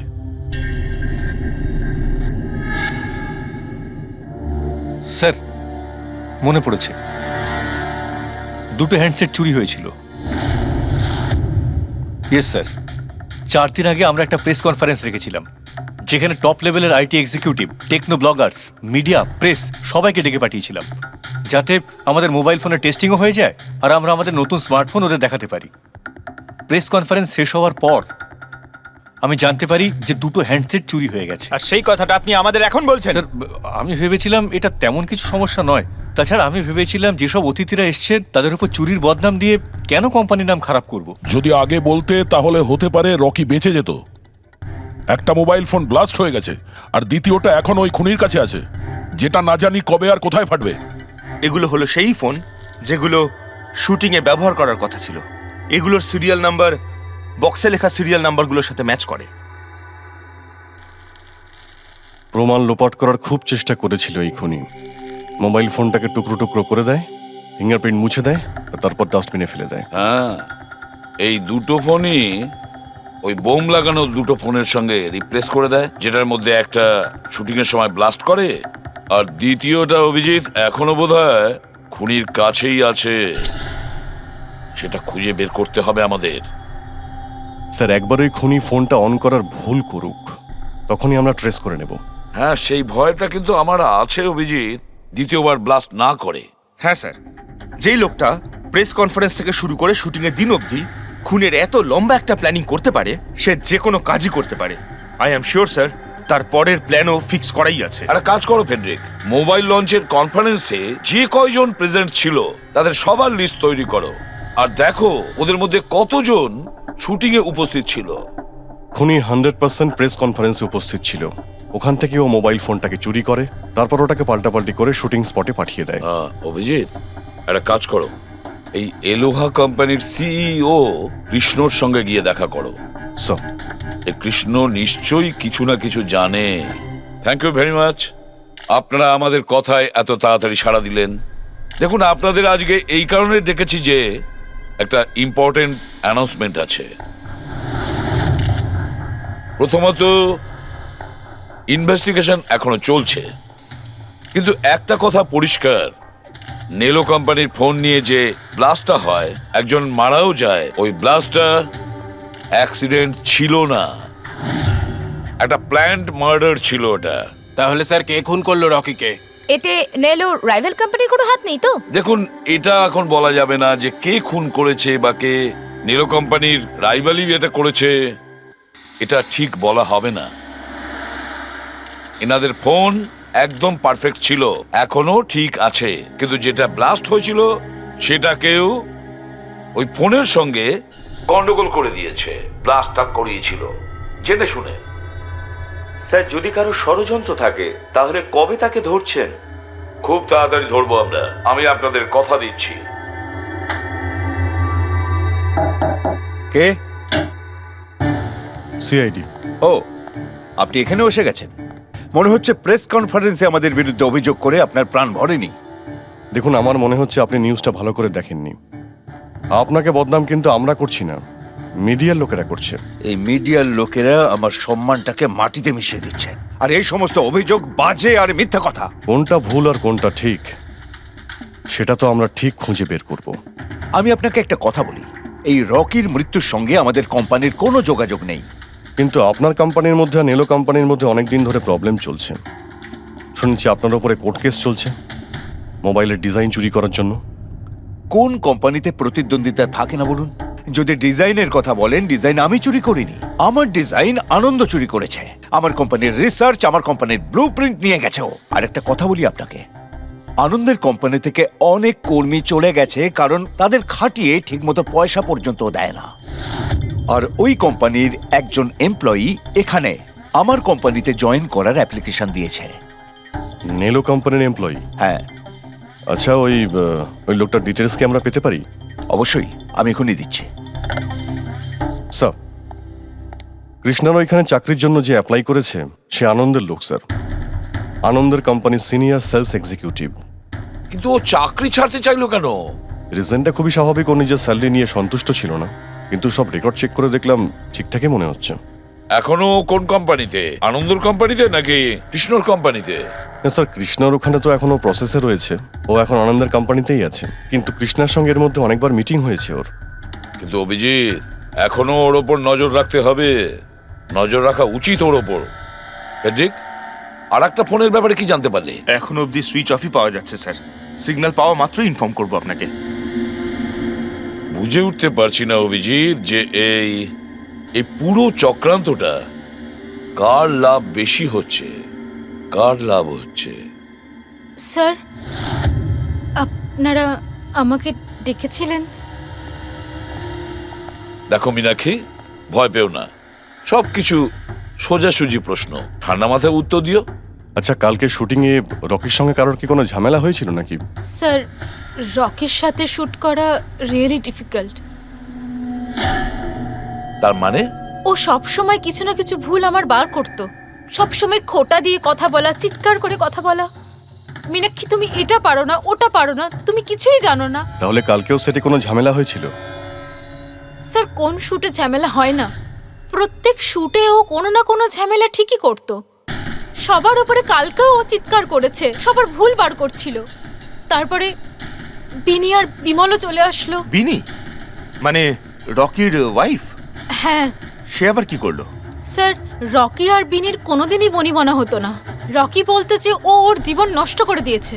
কালকেও ও সেটে এসেছিল আর জানি না কেন আমার উপরে চিৎকার শুরু করে দিল। How dare you! তুমি আমাকে আটকাচ্ছ? তোমার সাহস তো মন্দ না। আমি রকির ওয়াইফ, ওকে? ব্যাস স্যার, আমি কোনোভাবে সিচুয়েশন সামলেছিলাম। মীনাক্ষী, আচ্ছা এই বিমলটা কে? বিমল? স্যার, ও রকির এক্স বডিগার্ড ছিল। ও এখানে কেন এসেছিল? খুব রেগেছিল। আমি ওর সঙ্গে দেখা করব। স্যার, পারমিশন ছাড়া আপনি এভাবে? Sir, Bimal, what is your problem? আমি শুধু বলছি আমি রকির সাথে দেখা করব। শুট চলছে, ডোন্ট রেজ ইওর ভয়েস। আস্তে কথা বলো। আমি এক্ষুনি ওর সাথে দেখা করব। হ্যাঁ, কিন্তু আমি শুটের পরে তোমার সাথে দেখা করিয়ে দেব। শুটের পরে কেন? এখন কেন দেখা করতে পারবো না? বিমল, আস্তে কথা বলো। এখানে কি হচ্ছে বিমল? এখানে কি করছিস তুই? আমি শুধু এনাদের বলছি যে আমি তোমার সাথে জরুরি কথা বলতে চাই। তোর সাথে আমার কোনো কথা নেই। একে বের করে দাও। কেন কথা বলবে না তুমি? চলুন স্যার এখান থেকে। এই নিয়ে যাও, নিয়ে যাও। কেন এটাকে নিয়ে যাও। আপনি বাইরে চলুন স্যার। শোনো, তুমি কেন স্যার আপনি চলুন এখান থেকে। স্যার চলুন। তুমি নিশ্চয় পাবেন, আমি বলে রাখলাম। স্যার, আমি তো পাগল হয়ে যাচ্ছিলাম এত কিছু সামলাতে গিয়ে। এই বিনি আর বিমল এরা ছাড়াও কি সেটে আর কেউ এসেছিল? না স্যার, আর তো কেউ আসেনি। ঠিক আছে মীনাক্ষী, তুমি যেতে পারো, যদি দরকার পড়ে আবার তোমাকে ডাকবো। Okay sir. অভিজিৎ, এই মীনাক্ষীর ওপর নজর রাখতে হবে। স্যার, ও নিজেই এত ভয় পেয়ে রয়েছে, আই ডাউট ও কিছু করেছে। পঙ্কজ, আমরা তো ওই মোবাইল ফোনটাকেও কোনো ডাউট করিনি, কিন্তু ব্লাস্ট তো হয়েছে। এই মীনাক্ষীর পুরো ঠিকুজি কুষ্টি বের করো। এই বিনি আর বিমলের সঙ্গে দেখা করো। জানা তো যাবে শুটিং এর সময় মোবাইল ছাড়া এরা কেন মাথা গরম করলো। যতক্ষণ আমি টাকা পাচ্ছি আমি এখান থেকে যাব না। ভালো কথা বলছি, আমাকে আমার টাকা দিয়ে দাও। কিসের টাকা? ডিল হয়েছিল কাজ শেষ হয়ে যাওয়ার পর তুমি টাকা পাবে। কাজ তো তুমি করতে পারলে না, তাহলে কোন সাহসে টাকা চাইছো? তুমি রকির ব্যাপারে যে খবর চেয়েছিলে আমি এনে দিয়েছিলাম কিনা? তাহলে আমাকে টাকা দেবে না কেন? শাট আপ, চিৎকার করো না। এটা আমার বাড়ি, ঠিক আছে? আমি কোনো টাকা পয়সা দেব না, আর তোমার মতো ছোট লোকদের সাথে আমি কথা বলি না। যাও, বেরো আমার বাড়ি থেকে। ভালো কথাই হবে না, না? Get out! তোমাকে আমি তুমি আমার হাত ধরলে কি করে? কে তুমি? সিআইডি। আপনার কাছে কিছু প্রশ্ন জিজ্ঞাসা করতে পারি আমরা? হ্যাঁ, কোন কাজের কথা বলছিলে তোমরা এখানে? রকিকে মার্ডার করার কাজ? হ্যাঁ, না না যত তাড়াতাড়ি মুখ খুলবে ততই ভালো হবে। স্যার, স্যার আমি কিচ্ছু করিনি স্যার। আমি সত্যি বলছি স্যার, আমি রকিকে মারিনি। তুমি রকির বিরুদ্ধে কি ইনফরমেশন চেয়েছিলে? ইনফরমেশন তো বার করতেই হতো স্যার, কারণ রকি আমাকে ডিভোর্স দেওয়ার সিদ্ধান্ত নিয়েছিল। আমি আগে থেকেই জানতাম যে ওর কোনো সেলিব্রিটির সাথে অ্যাফেয়ার চলছে, কিন্তু রকি আমাকে ডিভোর্স দেবে এই কথাটা তো আমি স্বপ্নেও ভাবতে পারিনি। এই ইনফরমেশন বের করবার জন্য ইনি আমাকে বলেছিলেন। তুমি কে? স্যার, আমার নাম বিমল, আমি রকির বডিগার্ড ছিলাম। আচ্ছা, তাহলে তুমি সেই যে সেটের বাইরে ঝামেলা করছিল ভেতরে ঢোকার জন্য? না না স্যার, আমি ঝামেলা করতে যাইনি। আমি আমার মাইনে নিতে গেছিলাম, কিন্তু আমি ভুলে গেছিলাম ও কত বড় ছোট লোক ছিল। ও নিজেকে বিশাল হিরো মনে করত আর বাকিদেরকে ভিখিরি। এই তো স্যার 1 সপ্তাহ আগের কথা, মাতাল হয়ে এখানে ওখানে পড়ে যাচ্ছিল। আমি ওকে ধরে তুলে গাড়িতে নিয়ে গিয়ে বসাই, কিন্তু সবার সামনে ও আমাকে থাপ্পড় মেরেছিল। শুধু তাই নয়, ওকে পরের দিন বললাম তুমি যেটা করেছো সেটা ঠিক করোনি, তার জন্য ও আমাকে চাকরি থেকেই বের করে দিল। তাহলে তোমার তো খুব রাগ হয়েছিল, সেই জন্য তুমি সেটে গেছিলে রকিকে মারার জন্য? না স্যার, আমি এসব একদম করতে যাইনি। আমি শুধু ওখানে মাইনে নিতে গেছিলাম স্যার। মেরে ফেলার ইচ্ছা তো ভীষণ ছিল, কিন্তু এই কাজ করার সাহস আমাদের হয়নি। অনেক প্রবলেম ছিল তোমাদের ওকে নিয়ে। কতটা রাগ পুষে রেখেছো? তোমাদের দুজন ছাড়া আর কে মারতে চাইবে ওকে? হ্যাঁ স্যার, প্রচুর লোক ছিল যারা রকিকে মারতে চাইতো, কিন্তু হ্যাঁ স্যার, একটা মানুষ আছে যে রকিকে সবচেয়ে বেশি ঘৃণা করে। কোন লোকটা? সুহাস। ও একজন সেলিব্রিটি ছিল যে রকির আগে সুপারস্টার ছিল। কেন, কি হয়েছিল এদের দুজনের মধ্যে? কিছু সপ্তাহ আগে আমরা একটা পার্টিতে গেছিলাম, সেখানে রকি প্রচুর ড্রিঙ্ক করেছিল।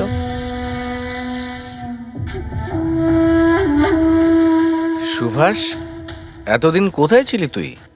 তুই এইখানে একা কোণের মধ্যে বসে? না আসলে তোর এত হ্যান্ডসাম চেহারা, এই অন্ধকারে লুকিয়ে কি লাভ? আবার আমাকে দেখে তোর অসুবিধা হচ্ছে না তো? ও ওই নেলো কোম্পানির ব্র্যান্ড অ্যাম্বাসাডার আমি হয়ে গেছি, এই জন্য। দেখ রকি, এনাফ, অনেক হয়েছে। তাতে কি হয়েছে সুভাষ, তুই চলে যাবি? দেখ, তুই এক সময় সুপারস্টার ছিলিস, কিন্তু আজকে সুপারস্টার আমি। Rocky enough. আরে কষ্ট পাস না, আগে তোর কাছে ছিল এখন আমার কাছে আছে, এই তো ব্যাপারটা। কথায় বলে না, ভাগ্যের চাকা কখন কোন দিকে। তোর বাজে কথা শোনার জন্য আমি এখানে আসিনি। আরে তুই কি করবি রে? হ্যাঁ, তুই কিচ্ছু করতে পারবি না, এবার টোটালি ফিনিশড। এবার তুই দেখ, তোর ফ্যান, তোর কোম্পানি সবকিছু আমি কি করে ছিনিয়ে নি, আর তুই শুধু চেয়ে চেয়ে দেখবি। রকি, ওর কত বড় সাহস, কি করতে গায়ে হাত দিয়েছিস? ছাড়ো আমাকে, ছাড়ো, বহুত বেড়েছে, বহুত বেড়েছে, ছাড়ো বলছি। মীনাক্ষী, আনন্দ, কৃষ্ণ, বিনি, বডিগার্ড বিমল, সেলস এক্সিকিউটিভ আর সুহাস। বলে ফেলো, যদি খুন করে থাকো বলে ফেলো। আপনারা আমার কথা বিশ্বাস করছেন না কেন? আমি যদি রকিকে মারতেই চাইতাম তাহলে এতদিন অপেক্ষা করতাম কেন? ওকে অনেক আগেই মেরে দিতাম আমি। আরে এতটাও কি বোকা নাকি তুমি যে ওকে অনেকগুলো লোকের সামনে খুন করবে? রকির মার্ডার প্ল্যান করা ছিল তোমার, যাতে তোমার উপর কারো সন্দেহই না হয় আর তোমার প্রতিশোধও পূরণ হয়ে যায়। Honestly I am happy. রকির মৃত্যুর জন্য আমার একটুও দুঃখ নেই। 1 নম্বরের ছোট লোক, এক মুয়ে বদমেজাজি ছিল, নিজের চারপাশের লোকজনকে আবর্জনা ভাবতো, ইচ্ছে তো করতো ওকে মেরে ফেলি, কিন্তু আফসোস আমি ওকে মারতে পারিনি। ঠিক আছে, মেনে নিলাম যে তুমি ওকে মারোনি, কিন্তু কোনো আরো কারোর হাত দিয়ে তো তুমি মারতে পারো ওকে। তুমি হয়তো কাউকে টাকা দিয়েছিলে মোবাইল এক্সপ্লোসিভ রাখার জন্য, কি? এরকম বাজে কথা শুধু রকি ভাবতে পারতো, আমি নই। তুমিও তো ঘৃণা করতে রকিকে। হ্যাঁ, ঘৃণা করতাম আমি ওকে। আমি খুব রেগে গেছিলাম ওর উপর যখন নেলো ওকে ব্র্যান্ড অ্যাম্বাসাডার বানিয়েছিল, তাও অর্ধেক টাকায়। 2 কোটিতেই রাজি হয়ে গেছিল কাজ করতে। তোমার মার্কেট প্রাইস থেকে অনেকটাই কম, সেই জন্য তুমি এটা সহ্য করতে পারলে না। আর তুমি তোমার খুব কষ্ট হয়েছিল না? ব্যাস, তুমি তারপরে রকিকে মেরে দিলে। স্যার, কতবার বললাম আমি আপনাকে, আমি রকিকে মারিনি। আর আপনি বারবার জিজ্ঞাসা করলেও আমি এটা মানবো না যে আমি রকিকে মেরেছি। Sir, can I please go?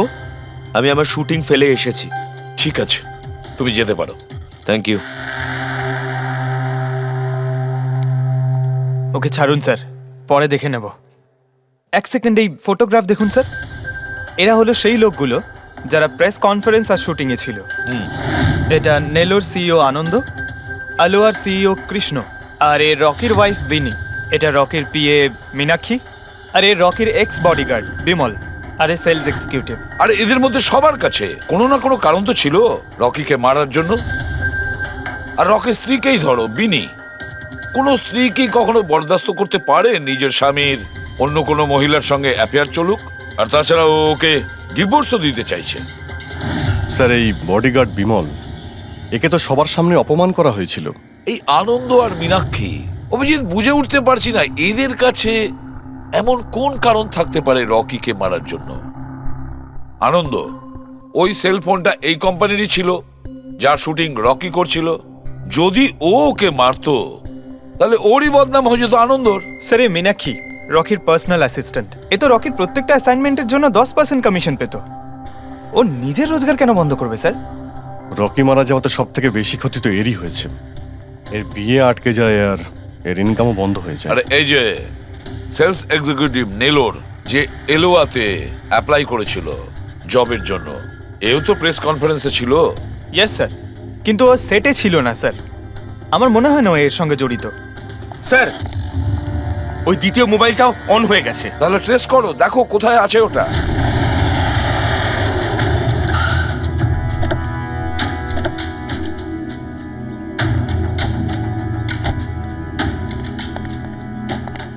এখানে তো কোনো ফিল্মের শুটিং চলছে। একটু লোকেশনটা দেখো। স্যার, ওই দিকে।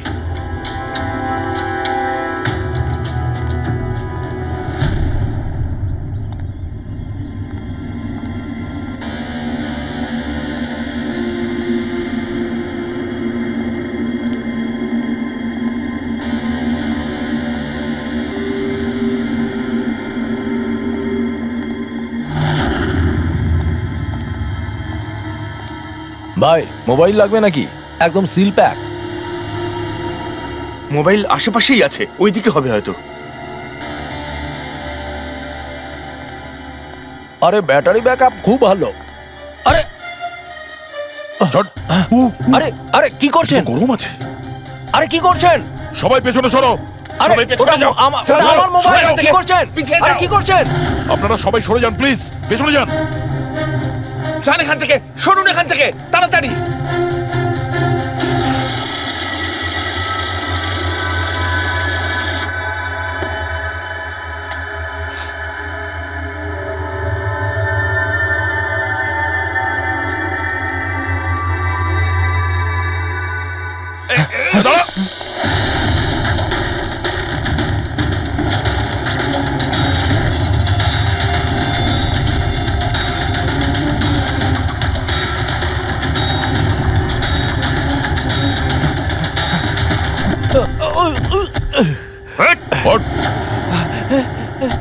থাম, অনেক দৌড়েছিস।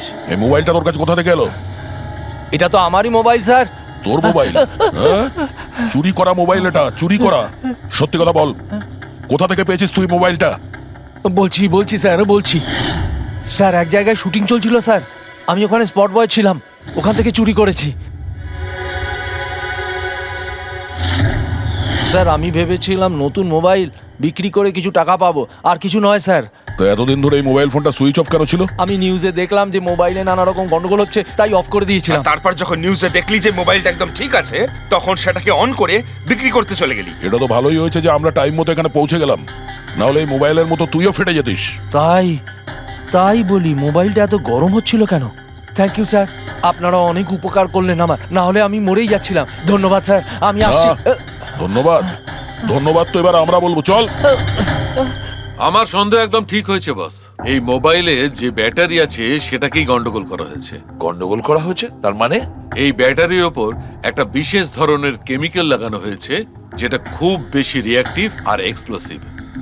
যদি মোবাইলটা বন্ধ করে রাখো কোনো প্রবলেম নেই, কিন্তু যখনই আমি মোবাইলটা অন করব তখন অন করার সঙ্গে সঙ্গে ব্যাটারিটা গরম হতে শুরু করবে। কিন্তু যেহেতু এর উপর একটা বিশেষ ধরনের কেমিক্যাল লাগানো আছে, সেই জন্য সাধারণ মোবাইলের ব্যাটারি যেরকম গরম হয় তার থেকে 10 গুণ বেশি গরম হবে, আর 10 গুণ দ্রুত গরম হবে। মোবাইল অন করলো, কেমিক্যাল লাগানো আছে, ব্লাস্ট হয়ে গেল। ভাগ্য ভালো স্পট বয় মোবাইলটা অফ করে রেখেছিল, না হলে জানি না কি হতো। ভালো করেছেন ওকে আপনারা ধরে ফেলেছেন, না হলে হয়তো আরো কত লোক ইনজিওর্ড হয়ে যেত। কিন্তু এই কেমিক্যাল ব্যাটারির ওপর কখন লাগানো হয়েছে আর কিভাবে আর কে? স্যার কি হলো পঙ্কজ, এত হাঁপাচ্ছিস কেন? আপনি নিউজ শুনেছেন? কোন নিউজ? স্যার আপনি ভাবতে পারবেন না নেলো কোম্পানির নতুন ব্র্যান্ড অ্যাম্বাসেডর কে? কে? সুভাষ। হোয়াট? হ্যাঁ স্যার, আর ওরা যে টাকা রকিকে দিচ্ছিল তার থেকে 4 গুণ বেশি দিচ্ছে। স্যার রকি মারা যাওয়াতে সব থেকে বেশি লাভ তো এই সুভাষের হলো, ও ওই কন্ট্রাক্টটা পেয়ে গেল। আর রকির সঙ্গে প্রতিশোধও নিল। আমি আর কি করতাম স্যার, ওকে সাইন করানো ছাড়া আমার হাতে কোনো অপশন ছিল না। আপনি এত কিসে বাধ্য হয়ে পড়লেন যে রকির মৃত্যুর পর আপনি সুহাসকেই আপনার কোম্পানির ব্র্যান্ড অ্যাম্বাসেডর বানিয়ে নিলেন? ওর মার্কেট ইমেজটা খুব ভালো। এই ঘটনার পর আমার কোম্পানির 12টা বেজে গেছিল। তবু ভালো যে এসিপি স্যার প্রেস কনফারেন্সে একটা স্টেটমেন্ট দেন যে আমাদের মোবাইল ফোনগুলোতে কোনো রকম প্রবলেম নেই, তবে সবকিছু একটু ঠিক হয়। সব ঠিকঠাক হয়েছে তার মানে এটাই যে এই ঘটনাটার পরে আমাদের শেয়ারের ভ্যালু অত্যন্ত নেমে গিয়েছিল। এসিপি স্যারের স্টেটমেন্টের পর সেটা আবার উপরে ওঠে।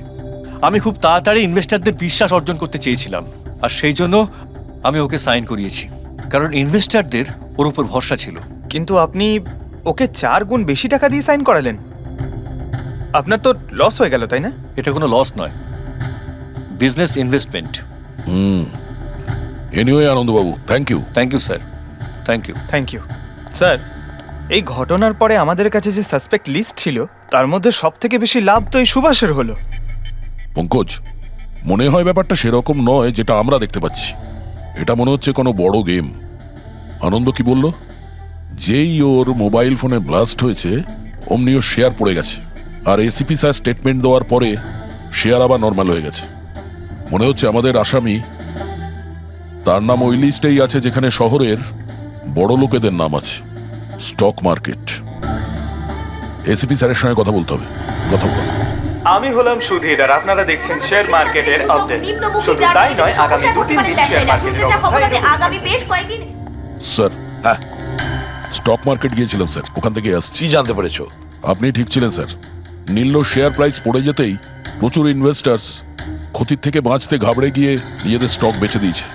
অনেক লোক কিনেছেও স্যার। কিছু রেগুলার কোম্পানি ছিল যারা নীল শেয়ারে ইনভেস্ট করত, কিন্তু 3-4 জন এমন লোক আছে যারা প্রথমবার নীল শেয়ারে ইনভেস্ট করেছে। ও তাহলে দয়া, যাদের যাদের ওপর আমরা সন্দেহ করেছি ওদের সবাইকে বিরোধে ডাকো। এই গুড নিউজটা ওদের দিতে হবে। Good news.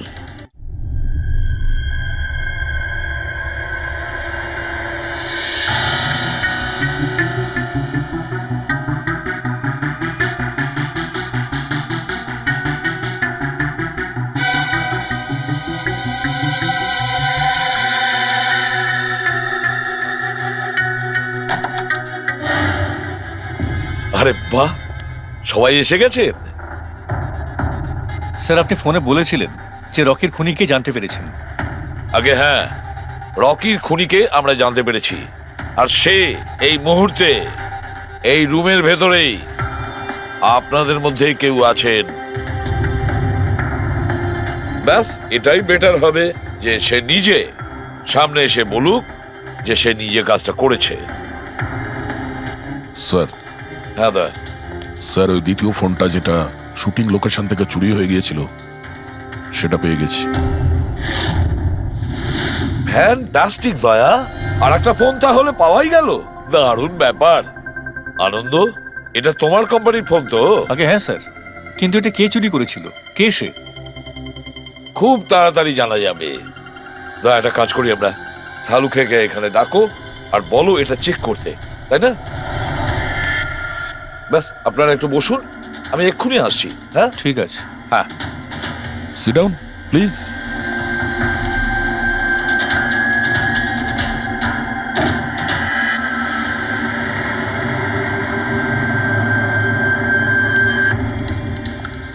ভালো হবে যদি সিআইডিকে তুমি সব পরিষ্কার করে বলে দাও, যাতে আমাদের সময় নষ্ট না হয়। আমি তো আগে থেকেই জানি যে কে মোবাইল ফোনটা চুরি করেছিল আর কে খুন করেছে। চুরি করার কাজটা কিন্তু তোমারই, আনন্দ, যেভাবে তুমি আমার ডিজাইন চুরি করেছ। রকিকে আমি মারিনি অবশ্যই, কিন্তু একদিন তুমি আমার হাতে অবশ্যই মারা যাবে। এছাড়া তুমি আর কি বা করতে পারো? বিজনেসে তো তুমি আমাকে টেক্কাই দিতে পারো। নিজেদের মধ্যে লড়াই বন্ধ করুন। দেখো, আগেই আমার অনেক সময় নষ্ট হয়েছে। আপনাদের মধ্যে যদি কেউ মার্ডার করে থাকেন, বেশি দিন কিন্তু বাঁচবেন না। সিআইডির লোকেরা 1-2 দিনের মধ্যে ধরেই নেবেন। একদম ঠিক বলেছো। আর আপনারা নিজেদের মধ্যে কেন ঝগড়া করছেন? আমার তো মনে হয় এই বিমল ওই রকিকে মেরেছে। আরে আমাকে দোষ দিচ্ছ? ওর পিছনে লেগে থাকার জন্য তো তুমি বলেছিলে, খুন তো তুমিও করতে পারো। স্যার, ফোন করো।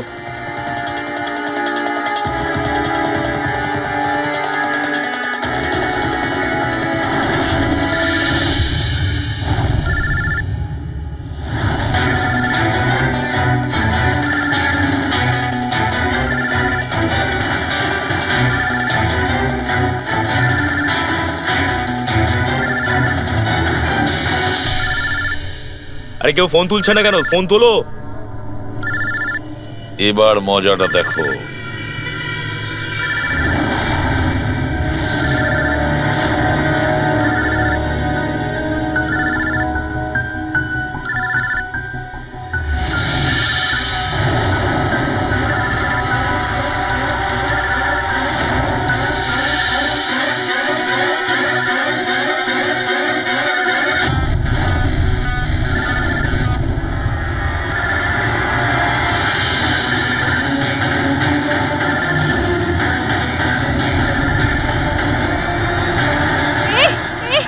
ধরবে না, ফেটে যাবে। বোম আছে ফোনে, ফেটে যাবে। আরে কি? দরজা খোলো, দরজা খোলো, কেউ আছো? বাইরে বের করো, দরজা খোলো। বোম আছে, দরজা খোলো, বাইরে যাবো আমি। বাইরে বের করো, দরজা খোলো, দরজা খোলো, বাইরে যাবো আমি। দরজা খোলো। বোম আছে, বোম, বাঁচাও। দাঁড়ান দাঁড়ান দাঁড়ান, শান্ত হন, দাঁড়ান, চুপ করুন একটু। শান্ত হন, দাঁড়ান, দাঁড়ান একটু, চুপ করুন, চুপ করুন। শান্ত হয়ে যান, কোনো বোম নেই। কি? কিন্তু মোবাইল থেকে ধোঁয়া বেরোচ্ছে। হ্যাঁ জানি, আমরা বললাম তো কোনো বোম টোম নেই। কিন্তু স্যার, মীনাক্ষী যে বললো এই মোবাইলের মধ্যে বোম রয়েছে। আমরা জেনে গিয়েছিলাম যে রকির খুনি কে, কিন্তু আমরা চাইছিলাম যে খুনি নিজেই সামনে আসুক। কে মীনাক্ষী দেবী? আপনি জানতেন না ওই ফোনের মধ্যে বোম ছিল? আর তাই ধোঁয়া দেখার পরে সবার আগে আপনি এখান থেকে পালাচ্ছিলেন। তুমি রকিকে মেরেছো? এইসব চক্রান্ত তুমিই করেছিলে? হ্যাঁ, আর তারপর আমরা ওই মোবাইলে জেনে বুঝে ওই স্মোক ডিভাইসটা লাগিয়েছি, যাতে ধোঁয়া বেরোতে থাকে। পঙ্কজ,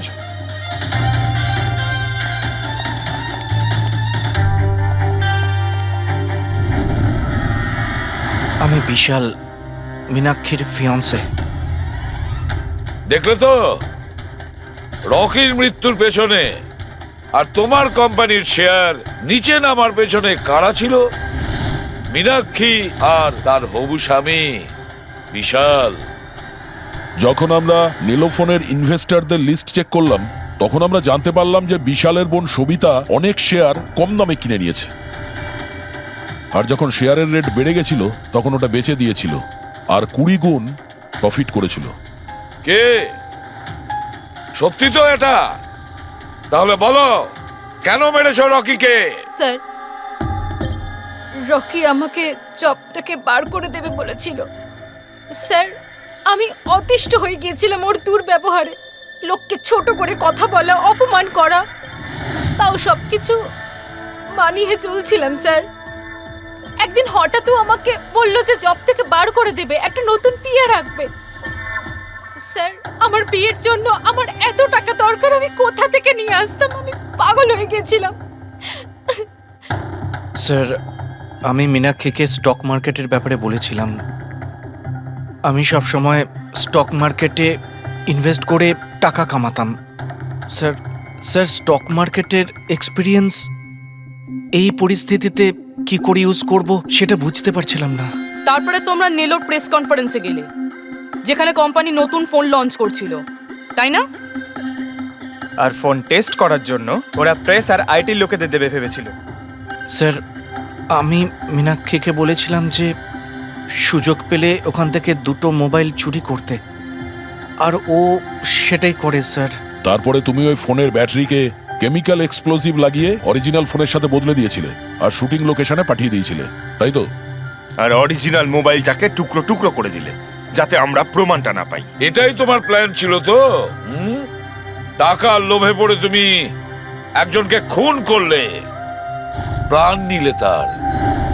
লোকে বিয়ের সময় সারা জীবন ধরে একে অপরের সুখের কথা ভাবে, আর সেই কথা রাখার সময় আমরা তোমাকে দিচ্ছি, আর সেটাও আজ থেকে। আর ইচ্ছে পূরণ করো সারা জীবন ধরে জেলের গড়াদের পিছনে।